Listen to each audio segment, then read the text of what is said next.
Today, we will continue our in-depth and comprehensive study of the profound and influential philosophical teachings found within Confucius's timeless and revered work, the Analects. In the Analects, we are currently discussing the chapter Wei Zheng on government. Why do we extensively study Confucius's profound Analects? In fact, within the Analects of Confucius, there is absolutely no teaching that provides any hidden key instructions for attaining the omniscient fruition of final liberation, nor does it particularly discuss any truly profound and subtle philosophical views or intricate concepts, like those of Madhyamaka or Prajna, for example. It does not contain in Mahayana Buddhism's entering the Bodhisattva path the vast, truly altruistic actions described there. Although such specific instructions are not to be found there, after all, it still represents the wisdom of the ancients, and that wisdom remains abundant, valuable, and deeply meaningful even within the context of our 21st century world. It can still be applied and made use of, so in studying it we are certainly not at any disadvantage. Moreover, it comes from more than 2,000 years ago, outside the Buddhist tradition we rely upon. So, what exactly were the other worldly cultures truly like? Especially in the Han region, which today, in the whole world at this very moment, is a nation with a very large population. Within their traditional thought, what kind of profound philosophy do they truly have? Including many Han people today, even they themselves are not particularly clear about it, and this remains a significant point of contemplation. Because back in the 1970s and 80s of the last century, what people once referred to as the Confucian and Mencian way of thought had already been largely lost. And in this situation, many of us nowadays find ourselves completely unable to genuinely grasp, appreciate, or fully understand such profound ideas. So this is also quite a significant and regrettable pity. Therefore, when we carefully and thoroughly study this important treatise, the main focus is on being a person, and what kind of person to be. This is very important. In fact, when it comes to being a person, some of the ideas of people in ancient times were more or less the same, including the teachings we often study from Mipham Rinpoche, Sakya Pandita, and Nagarjuna Bodhisattva. Their maxims and their instructions on how to conduct oneself have quite some similarities with what is indeed mentioned here. There are also points in common. These principles may be, whether for those of us who spread the Dharma and benefit sentient beings, or for those who practice alone, it is also of crucial importance, and therefore, during the process of our study, we should always examine whether we have gained any insight, or whether we have discovered anything that feels meaningful to ourselves. In certain aspects, we have truly benefited in some way. Because nowadays, in this world, many people either blend themselves completely into society, having no independent views of their own, and simply becoming indistinguishable from the crowd, or else they go to the opposite extreme and insist on walking their own solitary path in isolation. There are quite a lot of cases where people are unable to interact with others and end up feeling out of place in society, while those in the first category tend to mix indiscriminately with just about anyone around them. Of course, if you go along with others, the Buddha also said that this is very good. But if you completely merge with them, however, such individuals are easily influenced or contaminated by worldly affairs. They're often referred to as social butterflies, because when it comes to interpersonal interactions, they tend to be extremely skilled, confident, and outgoing in every situation. This is also a kind of condition. On the other hand, as mentioned earlier, there is social anxiety. As for those with social anxiety, they're often afraid of interacting with others, extremely uncomfortable in social situations, and tend to experience a persistent sense of fear when it comes to communication. They don't want to interact with anyone. For those who are truly accomplished in spiritual practice, this is not a problem. They still don't see anyone at all. They practice alone in the mountains and valleys. This is our role model. It's very good. But that's not always the case. Nowadays, among many young people, there are even those who don't want to see their own parents. There are actually quite a lot of people like this. So whether it's socializing or practicing on your own, when interacting with your family, relatives, and friends, there should be a sense of measure. Knowing how to maintain this measure is the behavior of a wise person. And if you don't understand this sense of measure, there are still certain standards of judgment in society. If you go too far, others will also disapprove of your actions, and many things in your own life won't go smoothly either. If you haven't yet reached this boundary, then others will still disapprove and you yourself will be miserable. So we should always, regarding the teachings and maxims of the great virtuous ones and wise elders, these teachings and sayings, use them to measure ourselves, so that whatever actions we undertake, we won't go overboard or become overly excessive. And whatever words we articulate won't be over the top or excessively flamboyant either. Basically, in the eyes of others, it will seem very appropriate. And if we conduct ourselves in this manner, it will also be quite reasonable. It will make us adaptable to everyone. So this is extremely important. Therefore, some of us who have an altruistic mindset, whose practice is very good and whose study and contemplation are also excellent, but because their social skills are significantly lacking, in the very end, their diligent work in spreading the Dharma and truly benefiting all sentient beings basically has absolutely no hope. Some people, although their wisdom and such may not be particularly high, but they have a very good understanding of how the world truly works. They have certain causes, conditions, and abilities to spread the Dharma and benefit all beings. This is also extremely important and significant. So, when we carefully consider Confucius's profound teachings, at least within the scope of the classes we have thoroughly discussed and explored so far, it genuinely appears that these teachings do not fundamentally conflict with your usual and established way of thinking. Even though these are very ancient and venerable treatises, some of our fundamental cultural concepts, could there be any contradictions? It seems that for now there aren't any. Moreover, if we dig deeper into each sentence, there seems to be something truly worthy of our careful consideration, worth our reference. There is some truth to that as well. So, today we will continue. Confucius said, "If a person has no trustworthiness, I do not know what can be made of him. A large cart without its linchpin, a small cart without its yoke bar, how can they go anywhere?" Here, Confucius was speaking to certain individuals, saying that as a human being, one must possess credibility, trustworthiness, and integrity. If a person lacks this fundamental quality of honesty and cannot be relied upon, then, as he said, I don't know what use they are. You truly don't know what this person is good for at all. When we look for someone, or if we want to rely on someone, you must find a good person, find someone truly reliable. Just like we often say, how exactly do we put it, you know? If someone is trustworthy and sincere, I always feel that in our Tibetan language, some meanings seem hard to express. About this trustworthy and sincere,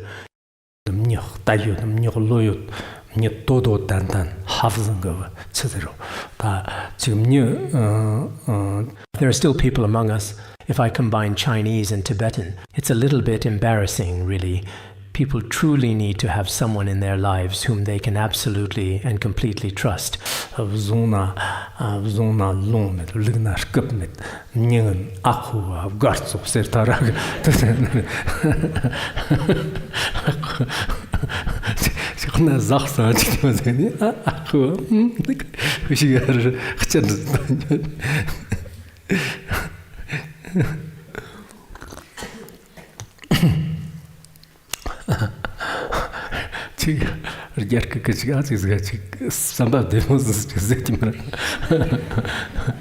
It seems that in Chinese and also in our Tibetan language, people who are truly very trustworthy and honest individuals, if a person truly doesn't have this kind of essential support in their life, or simply doesn't possess this kind of fundamental integrity at all, then it really seems like this particular person isn't really useful. No matter what kind of responsibility you give to this kind of person, nothing seems to work. They're simply unreliable.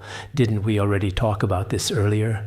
When it comes to selecting the right people, Confucius emphasized that we must look at what a person aims to do, understand how they go about it, and observe the deeper causes and intentions behind their actions. Examine what brings them peace. Can a person really hide? Can a person really hide? It means take a comprehensive look at this person's past experiences, how they are currently living, and what their overall mindset is truly like. Can they really hide it? When we look for someone, for example, if I look for a volunteer today, I just have to ask, what kind of a person is this individual truly? Everyone answers in unison. This person is great. This person has no problems. Because of their past behaviors and actions, their current state, all aspects, their conduct, people will immediately speak up about it. That's a good thing. That's a good thing. This is quite hard to translate from the original Tibetan, isn't it? Whether a person is truly good or not, everyone will certainly express their opinions and say it out. It is definitely not for me to make that judgment or statement. Everyone around each and every person should be very clear and fully aware about it. So if a person is truly trustworthy, everyone will really choose them. If a person is not trustworthy at all, then everyone will say, this person definitely isn't good. There really is a big difference between people, but many people don't realize this. They think they're pretty good themselves and that everyone treats them well. But in this regard, the differences are actually quite significant. And the main reason for this is, if a person is trustworthy, what truly matters is that the person has reached a certain level of maturity. When he makes a commitment, he genuinely follows through and takes responsibility. As we often say, it's about being someone who sincerely lives with honesty. Generally speaking, wise and prudent people typically won't make too many promises at all. Once a promise is truly made, it's like it's permanently carved in solid stone. It will never change, even in death.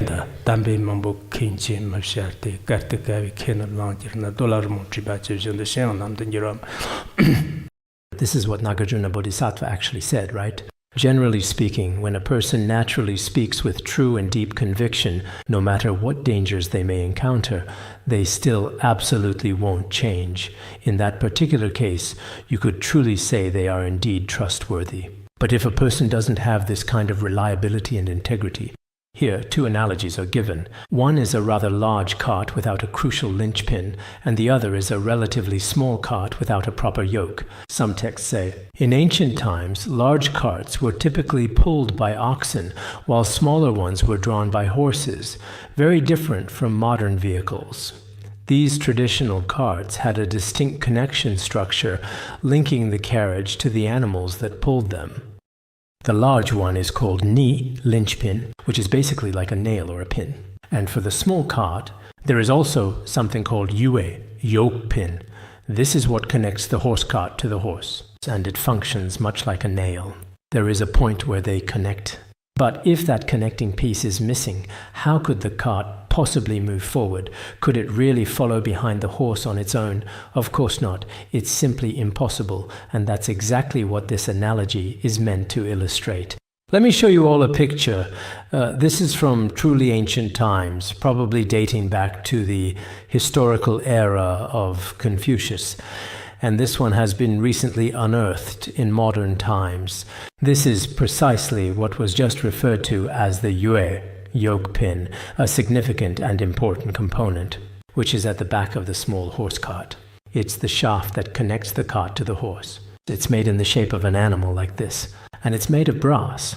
Some archaeologists nowadays believe that this ancient artifact was unearthed from over 2,000 years ago.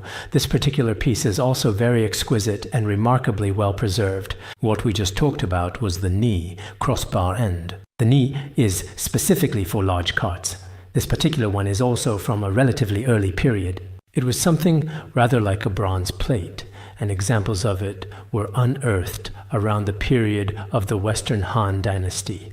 But in the case of an actual horse-drawn carriage, the essential part was the connection that firmly joined the horse to the body of the cart itself.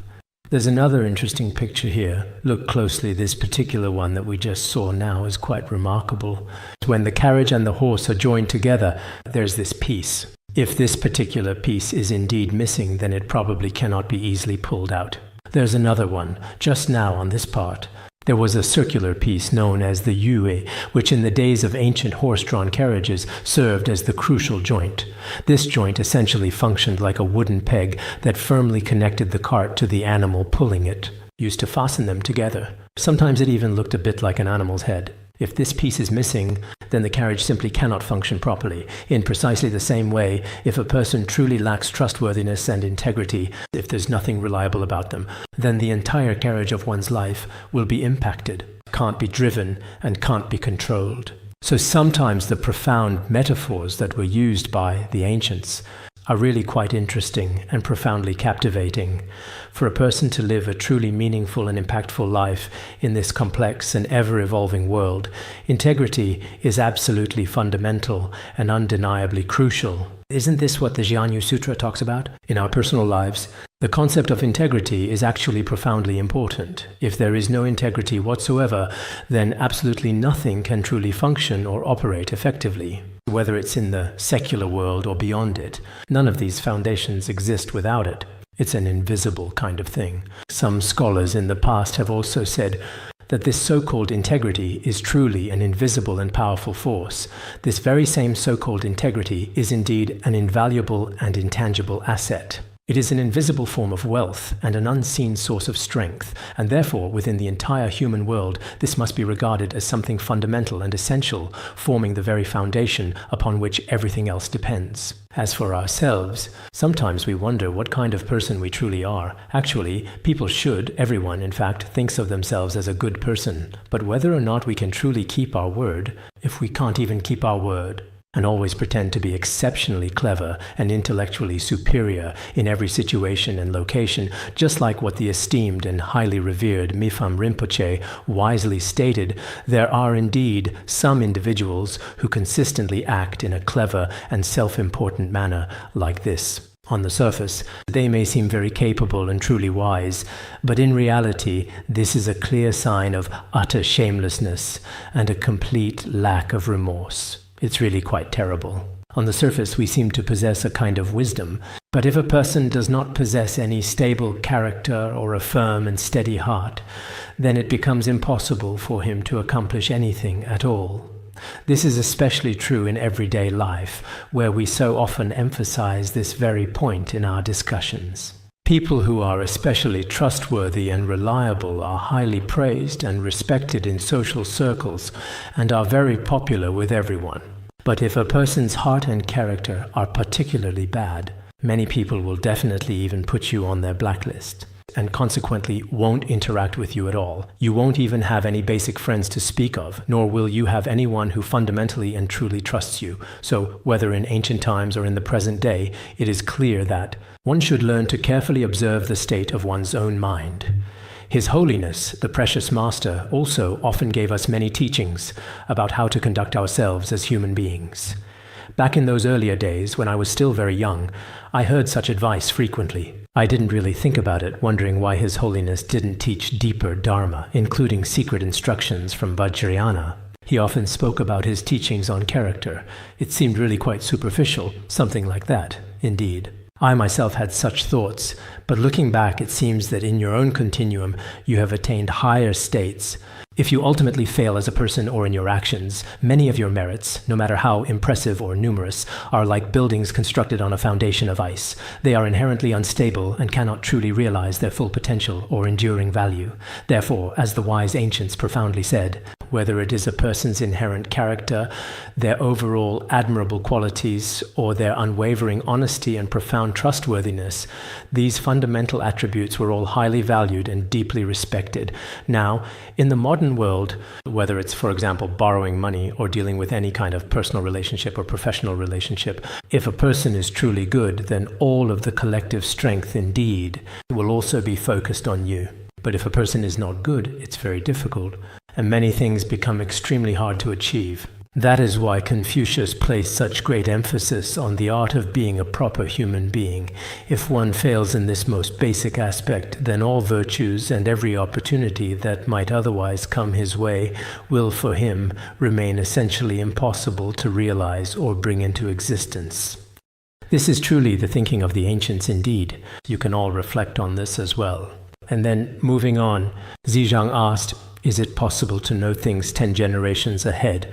Confucius said, the Yin dynasty followed the rituals of the Xia dynasty, so the changes and continuities can be known. Next, the main focus is on Confucius's way of anticipating what lies ahead, his thought concerning the future and the unknown. Within this section, there appears a disciple named Wei Zheng, and it is recorded that he raised a thoughtful question. It doesn't specify exactly what kind of person he was.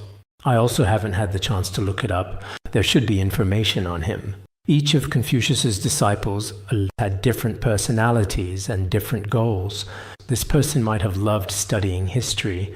He might also have often pondered the evolving situations of various future dynasties, including their systems of ritual and etiquette, and the overall rise and fall of the nation. He wondered what these things would be like. He probably placed a lot of importance on these matters. So, when it came to Confucius, he wanted to observe and see. Since you now indeed know astronomy above and geography below, and also the world, and you seem to be knowledgeable about everything. But do you truly know about the future or not? Can you accurately divine it or perhaps tell fortunes? Or do you have some other supernatural abilities to show? Or is it something else? Because this question was asked more than 2,500 years ago. What were Confucius's predictions and judgments about the future really like? What exactly were they? We can also take a closer look. So what did he say? He said, 10 generations can be known. Do you truly know what exactly will happen in the next 10 generations? What precisely will the future truly be like? Here, when they say 1 generation in ancient times, they were referring to a significant period of time. It was calculated as 30 years by today's standards. So if 1 generation is 30 years, then 10 generations, in fact, each generation is 30 years. So if you calculate it as 30 years per generation, that's 300 years. At that time, someone asked Confucius, if you know, what exactly will things be like 300 years in the distant future? What precisely will the state of our human society be then? He posed this kind of profound question to Confucius. At that time, Confucius explained it from several aspects. The first aspect was the Yin dynasty followed the rituals of the Xia dynasty, so the changes and continuities can be understood. We can also use the current understanding of the ancient Xia, Zhou, and Shang dynasties of China. As we discussed earlier, generally speaking, these were historically Han Chinese territories. In the very beginning, the true kings. During the times of Yao, Shan, and Yu, there were no actual kings. At that time, they were regarded as sons of heaven, including the heir of lords, the heir of the son of heaven, and so on. There were such periods, so in this case, from the Xia, Shang, Zhou, Qin 3 kingdoms, the 2 Jin dynasties and the northern and southern dynasties, if we look at it this way, the very first was the Xia dynasty, then the Shang, followed by the Shang and Zhou dynasties. Here the term Yin specifically refers to the ancient Shang dynasty, because of the continuation and inheritance of the Shang dynasty. What does inheritance mean here? It refers to the ancient Ya dynasty. It was indeed the very first one. It's quite similar to the 7 heavenly kings we often talk about in the Tibetan regions. The first one was the Xia dynasty. By carefully examining the various rituals and systems of the ancient Shang dynasty, we can trace or infer the significant continuation of these practices in this particular way. In fact, we can also understand the intricate losses and significant gains among them. These can be clearly known and thoroughly understood. As for the ancient Shang dynasty, here Yin precisely refers to the powerful Shang dynasty. The Shang dynasty was remarkably capable of continuing many of the established and traditional rituals of the preceding Xia dynasty. But among these there were some exceptions. Some of them were significantly reduced or completely abandoned. For example, some aspects that were unfavorable to their system, some were abandoned. There were also some changes made according to the needs of the era. Some notable additions and developments were indeed made in the new era. Aside from these specific new elements, basically the Xia and Shang dynasties did not have many significant differences in their fundamental characteristics. Therefore, we can confidently use the Shang dynasty to infer and understand the earlier period, all the rises and falls of the Xia dynasty. There would basically not be any major changes. This is the first section. Now, as for the second section, the Zhou dynasty followed the rituals of the Yin, Shang. The losses and gains can be known. The meaning of the second section is that after the Xia dynasty came the Shang dynasty, and after the Shang dynasty came the Zhou dynasty. So in the future, the Zhou dynasty, that is to say, would continue through the ritual system of the Shang dynasty. In fact, these aspects of the Zhou dynasty should also be able to be carried on. So among what is continued, the specific things that are reduced or conversely added can also be understood. This fundamental point represents a significant difference between the Shang and Zhou dynasties that was just previously mentioned and discussed. And then, moving forward, as for those who truly succeed the Zhou dynasty, even after a full 100 generations have passed, their legacy can still be clearly known and understood. So after that, if one continues the glorious Zhou dynasty, then in the next 100 generations, if we talk about the next 100 generations, and if we consider each generation as 30 years, that's basically about 3,000 years. So the era of those 3,000 years can also be known. From the Xia, Shang, Zhou, three kingdoms, and the two Jin, then to Tang, Song, Yuan, Ming, and Qing. Of course, within each of these there were many rulers. For example, in the Tang dynasty, many kings came to power. And the Song dynasty also had many, as did the Sui dynasty and the Qing dynasty and so on. In this way, basically, whether it's the culture of the nation or its political system or its rise and fall, by analogy, these things are basically known. Actually, on the surface, it seems that Confucius also answered these questions, but again, on the surface, some aspects were not explained clearly. But when you really observe closely, perhaps some cultural genes or certain aspects of the system, what Confucius meant was basically there might not be any major changes. By analogy, much like China's ancient Xia, Shang, and Zhou dynasties, we can observe similar patterns, all the way to the social systems of the Spring and Autumn and Warring States periods.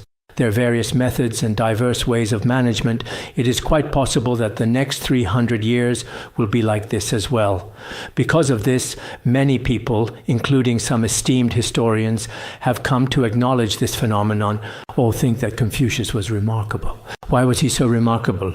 Every place has its own relatively fixed and established system, and if it doesn't encounter any particular special circumstances, basically it will continue in a certain pattern and operate in a certain, often intricate and well-defined way. So now, looking at some of the extensive and significant history of the Han region, it becomes evident that some systems were indeed quite solid, remarkably enduring, and highly effective. Some people in our contemporary world often say that things were indeed so good under this particular leader and so very bad under that other leader, or that things were not good under this leader, while that leader might have been very good. But in reality, it's just the same old wine in a brand new bottle. How exactly should I put it then? Basically, there might not have been much significant change. This is primarily because of their ingrained way of thinking and their established patterns, including how some rulers exercise their authority and their distinctive style of holding power. Various forms of corruption also emerge in the process. When these things properly happen, how to effectively manage and punish them, the fundamental systems in the future will basically follow this same general style and overall pattern. Of course, as he himself said, it won't be exactly the same as before. Every dynasty and every era, there are always increases and decreases because the ruler's own personal circumstances and specific needs for these particular things will definitely lead to significant increases, while the areas that are not needed are also constantly changing and evolving. So when I look at our overall institute, after the nirvana of His Holiness, the overall situation in the future, as long as there are no special circumstances, basically, whether it's the various administrators, or even whether it's 2 years, 1 year, or 3 years, if there are no special circumstances, basically each individual person possesses their own unique and distinct way of governing themselves and their affairs, their own management style, and this administrator has a certain amount of power. No matter what those around him say, he may not necessarily listen. According to his own situation at the time, as long as the main principles remain unchanged when it comes to some minor details. For example, the previous person in charge might have thought something was necessary, but when the next person takes over, if he feels it's not needed, he'll immediately remove it. If he genuinely feels that something significant needs to be carefully added, whether it's an important item or a crucial point, he promptly adds it right away. So this particular way of doing things basically doesn't involve a lot of extensive or drastic changes. So this, in essence, is a kind of profound prediction about the eventual future of human civilization. As for this particular kind of prediction, many prominent historians and scholars in the world today widely believe that Confucius' profound ideas are still very relevant, when it comes to major nations, regardless of which civilization it is. For example, the Spanish civilization, or the ancient Egyptian civilization, or the rich Indian civilization. Many diverse civilizations have lasted for hundreds or even thousands of years and have left a lasting legacy. And during such times, many of their policies and strategies, indeed, and some of their fundamental ideas, are certainly bound to change in the intricate details. For example, in the past, we used to make telephone calls on landlines, but now we primarily send digital messages. In the past, we communicated by letter. Now we use WeChat. In the past, we rode in horse-drawn carriages. Now we ride in cars. So, in terms of form, there have been changes. But when it comes to people's overall mindset, whether open or conservative, and many traditional ways and methods, within their fundamental ideological DNA, some essential things have remained completely unchanged. Some people even genuinely believe that nowadays, in the foreseeable future, many significant ideas from the Tibetan region might become rather unique, and that previous beliefs may change. But if there are no special circumstances, generally based on the local geography, the beliefs and experiences passed down from the older generation, including certain specific differences in personality and culture, can basically be carried on. This is something that is absolutely bound to happen, and it is inevitable. So, in our world, it seems like last year, in the Shurangama Sutra, if I remember correctly, there was a concept called the seeing essence is indestructible. Whether you see the Ganges River at the age of 3, or see the Ganges River at the age of 80, even though the water of the Ganges is constantly changing, with new water flowing through it. In reality, the overall state of the Ganges doesn't really change much. So sometimes, even when a person is replaced, and there might be something entirely new, many of the underlying causes and conditions, and much of the inherent continuity still remain. Basically won't change very much. This is a kind of thinking from Confucius.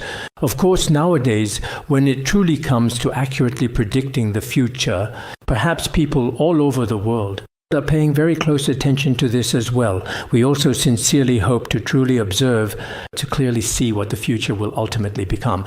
There are many intense and significant cultural conflicts. Yesterday, I mentioned the concept of AI. Here, I'd like to share, although I feel embarrassed, but it's inconvenient to use someone else's portrait rights, so I used a lip sync model in different languages to create this demonstration. This is something you should also think about carefully. For example, what am I actually doing? But in fact, the underlying meaning behind this is to truly see what the future will ultimately become. Mainly, for example, if it's just me alone, then when I speak in Chinese or in Tibetan, instantly my gestures, my lip movements, and even the tone of my voice all remain my own. Yet at the very same time, my language itself is completely transformed, taking on the form and character of another nation. So, just by myself alone in the current market right now, indeed, I can use the languages of more than 70 countries. Moreover, the gestures and cultural patterns, including those of the local people, for example, whether it's the British, Koreans, or Japanese, when they see it, it's just like someone from their own country is really speaking to them. In the past, this was how we operated, but if many people had to do it, it was very difficult. So what will it actually look like in the near future? Next, let's take a quick look, maybe just a minute or two. The other day, they made this and sent me a little bit of it. At that time, I was very young, carrying a backpack every day, following behind the Dharma King. So I wasn't particularly clear about everything. But now, actually hearing directly from them for the first time, many people truly have faith in Tibetan Buddhism, for example. 우리의 유일한 목적은 무엇일까요? 왜냐하면 이러한 불교의 진리가 우리 주변 사람들에게 알려지면 그들은 배웠고 이해했습니다. Вся буддийская община проявляет интерес к слушанию, размышлению и практике. Это, безусловно, хорошо, но все же есть очень много важных моментов из-за нашей глупости, из-за нашей жадности, из-за некоторых наших очень дурных и вредных привычек мы целыми днями испытываем разные страдания и беспокойство. しかし、どのような状況であっても、私たちチベット仏教の中では素晴らしい方々がパドマサンババの見口々の舵を受けており、その後、仏法を広めて終生を利益し、非常に大きな力を持っています。このような偉大な徳の高い方々も絶えず現れ続けています。Genauso denke ich persönlich, wenn wir als Buddhisten wirklich lernen möchten, zum Beispiel wenn wir 10 Jahre lang lernen oder 5 oder 6 Jahre lernen, ist das vergleichbar mit diesem Tier, das es an einen anderen Ort zieht. Plus important encore, c'est véritablement l'avenir du bouddhisme. Que ce soit les grands maîtres ou chaque laïc qui vient tout juste de se convertir au bouddhisme, nous avons tous une certaine responsabilité. তারা সত্যিকারের আন্তরিকভাবে সকলের উপকার চায় না। শুধু নিজের প্রশংসা করলে সেটার কোনো মূল্য বা গুরুত্ব থাকে না। কারণ অন্য কেউ যদি স্বীকৃতি না দেয় তাহলে সেই প্রশংসার কোনো মানে হয় না। ในเรื่องนี้ข้าพเจ้าคิดว่าทุกท่านที่อยู่ที่นี่ผู้ที่เคยฟังคัมภีร์เข้าสู่การปฏิบัติก็น่าจะเข้าใจจิตโพธิในส่วนนี้สำหรับตัวข้าพเจ้าเองก็รู้สึกยินดีอย่างแท้จริงในใจ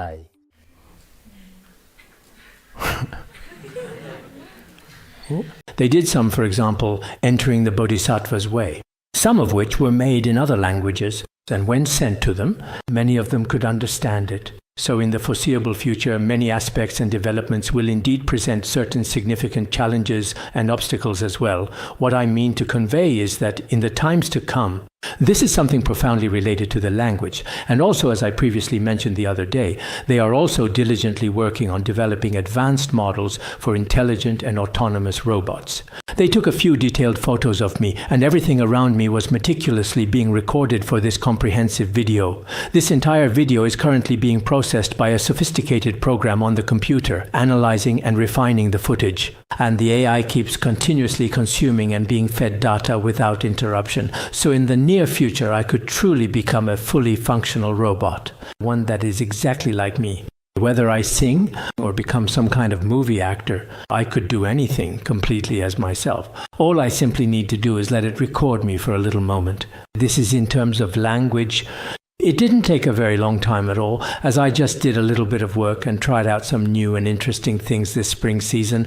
I truly believe, including the comprehensive subtitles positioned directly below, like in Korean, Japanese, and French, among other languages. Languages from more than 70 countries anyway. Now all of them can be fully displayed below.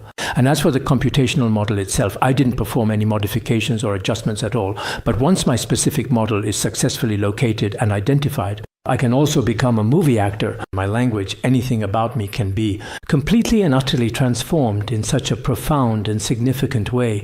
So in this current era now, there really are certain substantial and significant challenges that we are facing, or indeed, we do confront some of these very real and pressing issues. This is truly something worth reflecting upon. What I mean is that even for us living right now, Confucius explained that in every generation, and even when looking toward the future, such principles can still be applied in this very way. It's a method to make predictions. But as for the foreseeable future of all humanity, what lies ahead? What will it become? Sometimes it truly seems these things are indeed hard to say. That's one aspect. The second important aspect, some things from the distant past can also be speculated upon and considered in the ongoing process of speculating. Now it's like this isn't something foreign. There are many such theories abroad, including in Guanghan, Sichuan, China. There's a truly remarkable place called Sanxingdui. They also have their very own impressive museum, and here many ancient and extraordinary things have been discovered. We often say human civilization is 5,000 years old, or however many years it is, including the idea that people nowadays were originally a particularly unintelligent species and then gradually evolved over time into modern human beings. But there are also some other perspectives and theories to consider. Now, speculating back to the truly ancient times, generally speaking, as we have just mentioned, the figures of Yao, Shun, and Yu are widely considered to be among the very earliest and most foundational figures in recorded history. From so many years before the Common Era, but above and beyond that, many of the unearthed artifacts we have now. Now, what are they excavating at Sanxingdui? What exactly are they unearthing? What they are unearthing is all kinds of various utensils and essential tools commonly used by people. As for these utensils, compared to what is actually written in many of our modern history books and historical textbooks, what is recorded in those texts have been completely overturned by these discoveries. Many things can no longer be easily maintained or effectively continued as they were before, because this archaeological team, what kinds of things have they excavated in many places? They found valuable things like magnificent elephant's ivory or some intricately crafted bronze and precious gold items, which have been crafted into all kinds of animal shapes. Some of the human tools are actually quite astonishing and truly remarkable as well. So allow me to show you all just a little bit more about many of these fascinating things right now, logically speaking and from a practical standpoint. For example, some ancient coffins nowadays, if you carefully open them up, they are often found to be approximately 2,000 or even 3,000 years old.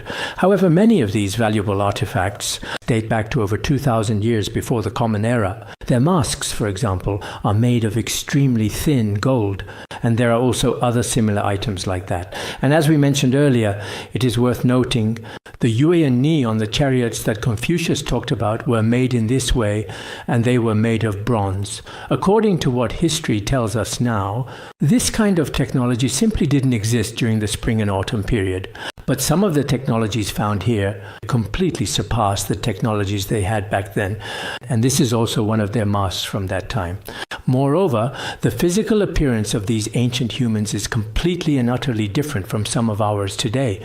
This is quite similar to what we've consistently found in many different places, where there are also similarities. And then there are these kinds of excavated items. These significant discoveries have now completely overturned many established things, including some of the common everyday tools that we currently use now. So perhaps in the near future, when it is more convenient for you, you can also go and take a closer look. After visiting this place, you will truly feel that we as humans still have so much that is worth deep reflection. Although in today's contemporary history books and academic records, they say that since a certain year AD, human civilization started from that time. But now, many research teams and such dare not dig any deeper. If they continue to dig deeper, they will face significant challenges. Our courses, our entire history, and many of our fundamental textbooks would have to be rewritten. So when it comes to some very important things, maybe some of us here have read books, those who have studied. I think that we can simply use some of our current cultural concepts to explain things. But in fact, in various scriptures and treatises, the Buddha spoke of tens of thousands, even thousands of years, and even countless kalpas. These various explanations are actually very reasonable. And as for these archaeological finds, when indeed truly necessary, these significant discoveries can also be studied in detail. Actually, there are many analysts in this field, and the meaning behind their analyses is somewhat different from what we usually think. That's all I can say about this point. Some aspects are not quite the same. So everyone should broaden their perspective and take a closer look. Within, there are actually some things referred to as prehistoric civilizations, you could say. And among the many diverse civilizations that have existed, these particular prehistoric ones are actually quite distinctly different. In these fascinating areas, I think it's absolutely necessary to delve much deeper and explore further. Now we move on to the very last chapter, where Confucius says, to offer sacrifices to spirits that are not one's own ancestors is nothing other than a form of flattery and is considered improper conduct. To see what is right and not do it is lack of courage. Here Confucius continues speaking. What does he continue to say? And to offer sacrifices to spirits that are not one's own. In fact, what is being said here is that if the spirits are not your own ancestors or deities, then you still go to offer sacrifices to them. That is a form of sycophancy. As for the spirits mentioned here, in the culture of the Han people in ancient times, when a person died, they would become like after a person passed away. Because nowadays, during the Qingming festival, people burn paper offerings. It seems as if people truly turn into spirits after their physical death. Here, spirits specifically refers to one's own revered ancestors. The extended meaning here is that it refers to ancestors. If they are not your own ancestors, and you go to offer sacrifices or make offerings to them, that is flattery, which is very inappropriate. If they are not your ancestors to begin with, for example, my ancestors are those from my own direct lineage, but if I try to curry favor with others and then go to my superior and seek their approval and say, I want to participate in your ancestral rites, I will go and take part in it and be a part of it, just to please him, to make him happy. If you do it this way, this is a form of flattery. And it's a very cunning and indeed deceptive practice. That's the first and primary meaning.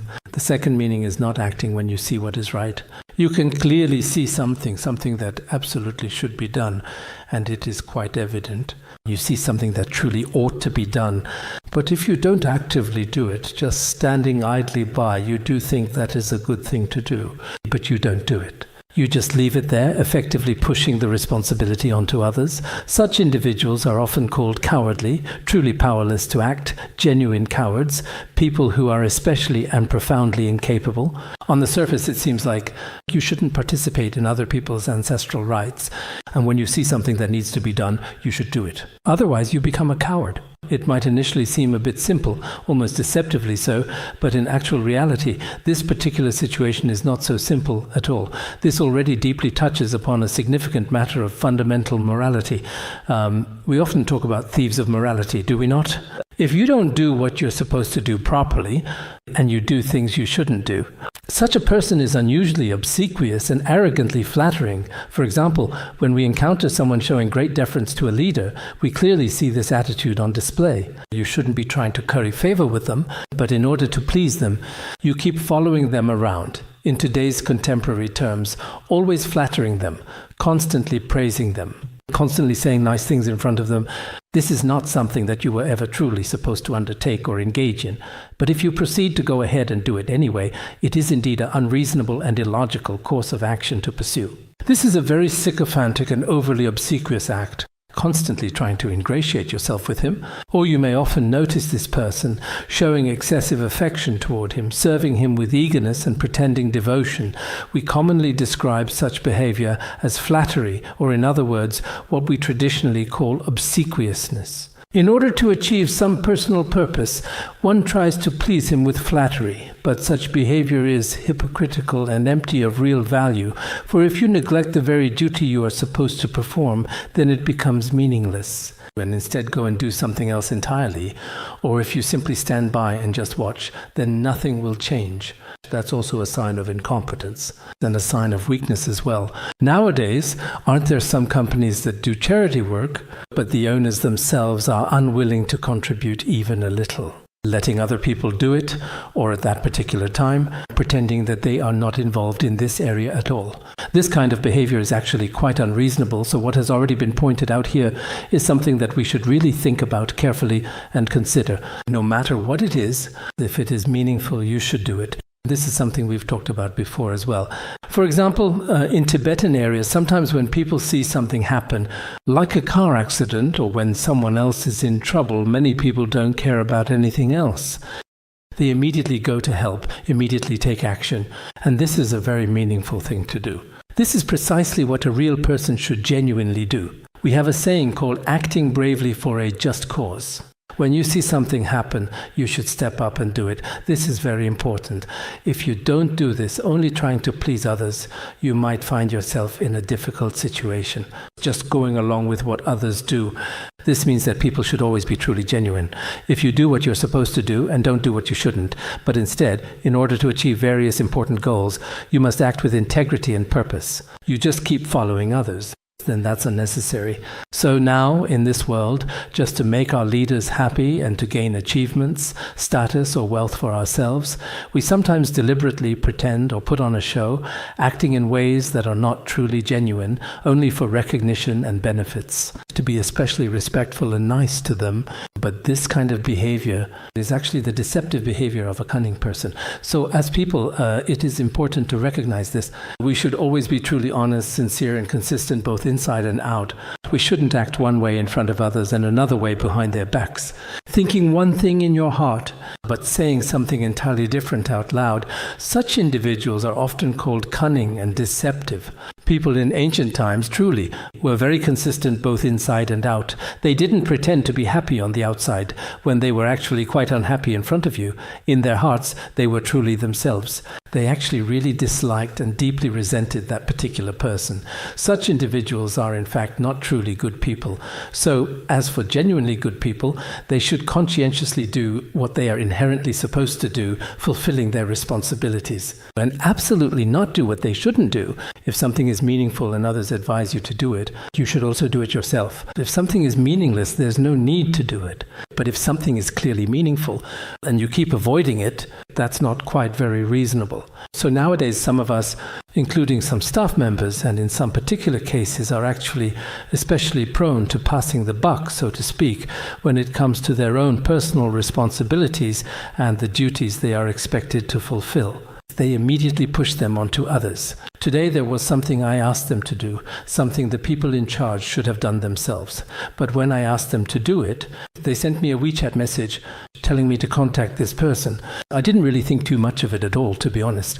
So I went and contacted that person, and then that person sent me a WeChat contact for someone else, telling me to get in touch with that person instead. So I messaged that person on WeChat, but actually they could have just contacted each other. Then that person did the same thing and sent me a WeChat message saying I should contact another person. At that point I thought, wow, this is kind of similar to what Confucius talked about. Nowadays, a lot of people think that sometimes we just don't know what to do, but that's not really the case. Sometimes when people have things they should be doing, especially those of us who are supposed to get things done when the time comes, if we haven't gained enough experience from handling things and effectively shifting it onto others, or perhaps they've already grown accustomed to being quite clever about it and have developed a certain knack for it, whether it's in the way they talk or the way they do things. On the surface, it all seems very pleasant, but in reality, it's just passing the buck back and forth. They don't want to get involved themselves, because if they do get involved, even though it might be meaningful, it could also be a bit tiring. So they just don't want to be part of it. That's why sometimes people nowadays, maybe because they're always looking at all kinds of short messages or watching too many short videos, they've become quite experienced and highly skilled in this particular area. So, in Confucius's eyes, people should still genuinely strive to be authentic. Do not try to merely appear to be something you are not, smarter than others in front of them. In reality, you're just fooling yourself. There's really no need for that. So whatever you do, it's best to be open and above board. Didn't we say the other day, a gentleman is open and at ease, while a petty person is always anxious and worried? A gentleman is accommodating but not cliquish, while a petty person is cliquish but not accommodating. Didn't we already talk about this before? Nowadays, a lot of people tend to be quite adept at the petty tricks of small-minded people. As for whether they possess the true wisdom of a gentleman, that's still uncertain and worth observing further. Now, moving on to the next section, the third chapter. The third chapter is called Ba Yi Pian, the chapter of 8 rows. As for Ba Yi Pian here, Yi refers to a group or collective. Actually, Ba Yi means there are 8 groups, or indeed 8 formations. In Tibetan, it is translated as Jian Chang, but as for Chang, I am not entirely sure, but I do suppose that is acceptable. In fact, it fundamentally refers to the systematic arrangement or the purposeful grouping of individuals. For example, consider how many distinct teams we have formed, or how many people are meticulously gathered together for a specific purpose. This is important because in the presence of the king, they would frequently perform, play their music, and gracefully dance.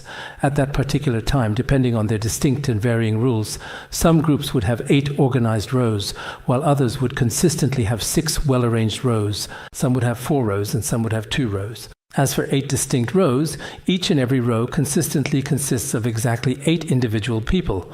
So in this particular case, 8 rows actually means 64 people. So here it's a performance by 64 people, a show involving 64 people. That's what it means. So next it says, Confucius, the wise and venerable sage, said to Jisha, 8 full rows of dancers performed in the grand courtyard.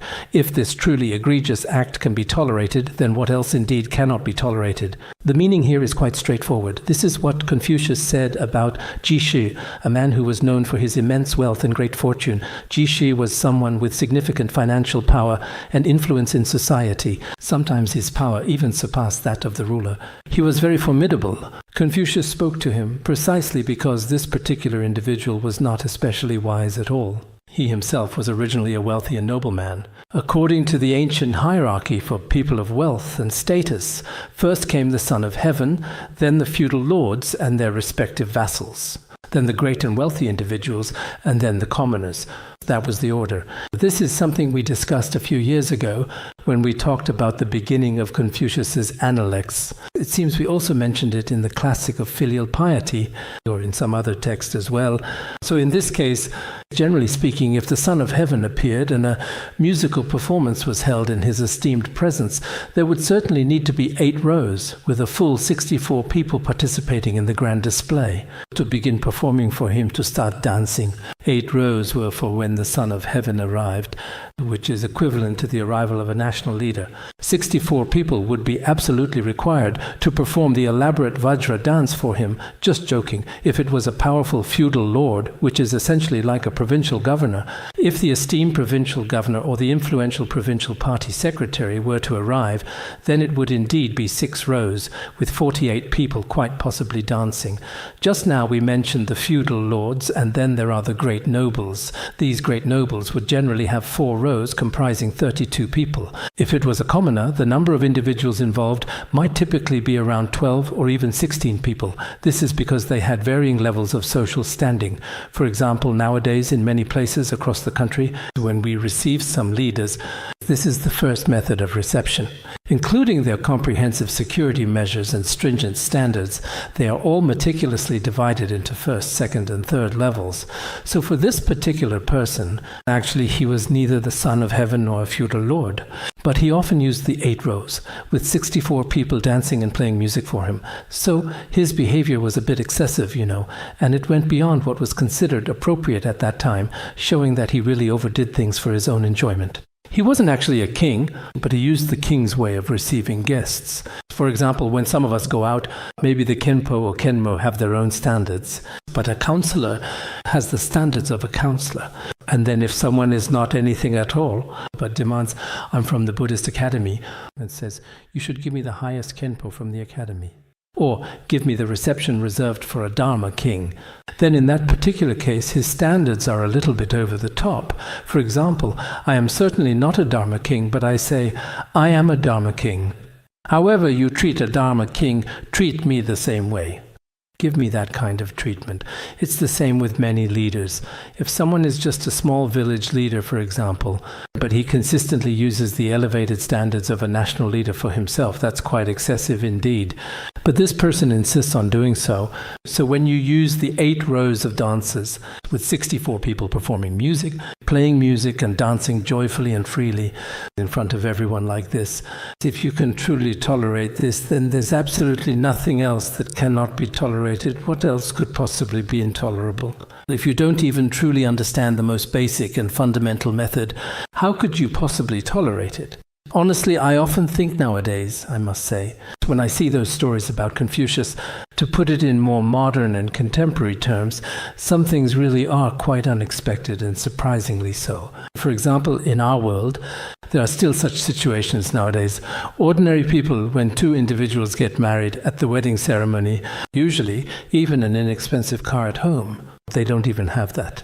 But on that particular day, just to truly show off to absolutely everyone, they'll have a dozen magnificent desert princes, a dozen powerful off-road vehicles, and even luxurious Rolls-Royces and other such extravagant things like that.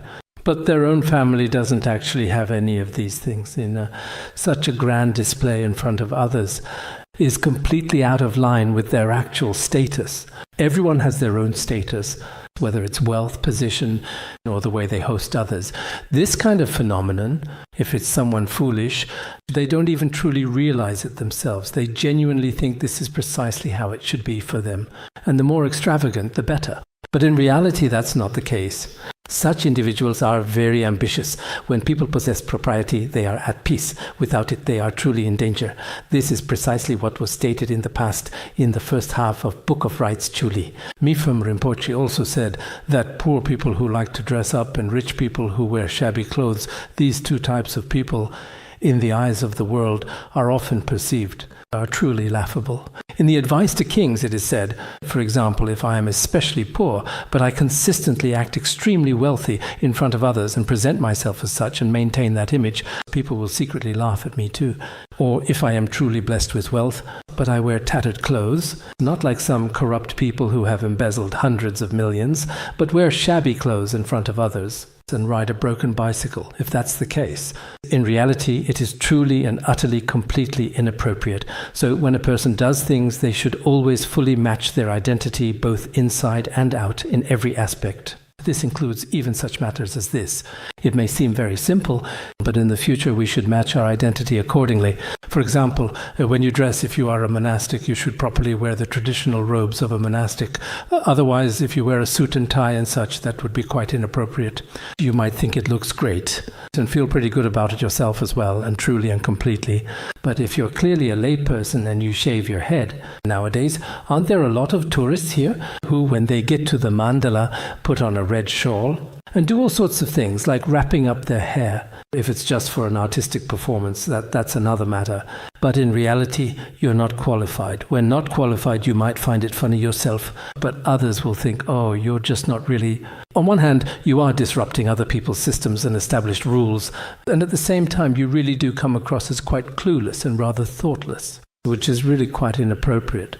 It's not just us, but also many other diverse groups in today's society as well.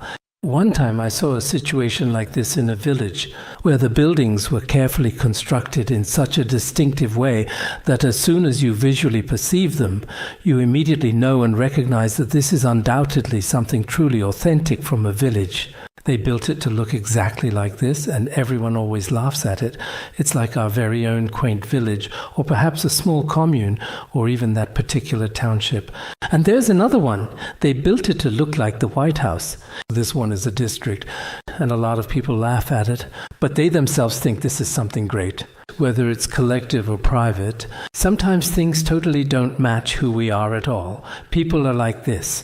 The way we dress, the way we act, many of our behaviors and choices are often not truly in line with our real selves. It might look funny to others, but in reality they might not have any real meaning, because the profound meaning embedded within their architecture, the high standards that guide its creation, and the significant values that it truly represents, is just like what we ourselves essentially are, and everyone is fully aware of this fact.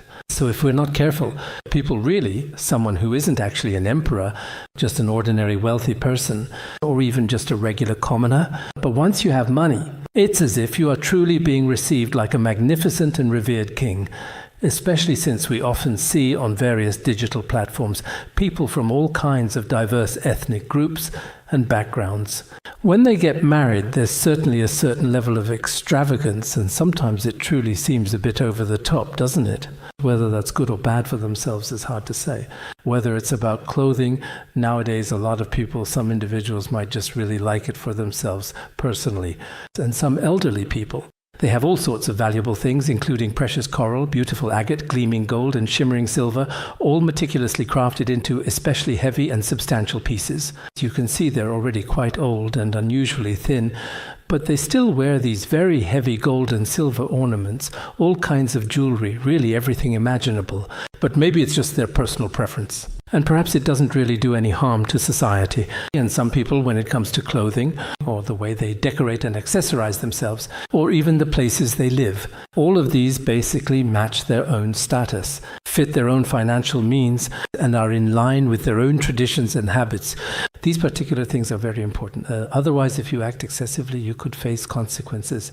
Confucius would not approve, because no one knows where Confucius is now. He himself said he was like a spirit or a deity. So if that's the case, maybe he feels a bit uncomfortable with it. So from our own perspective, there are some roles or identities that really don't seem quite reasonable, and sometimes they may appear a bit out of place or hard for us to accept. This is something that truly deserves our careful attention. All right then, that's all for today's discussion.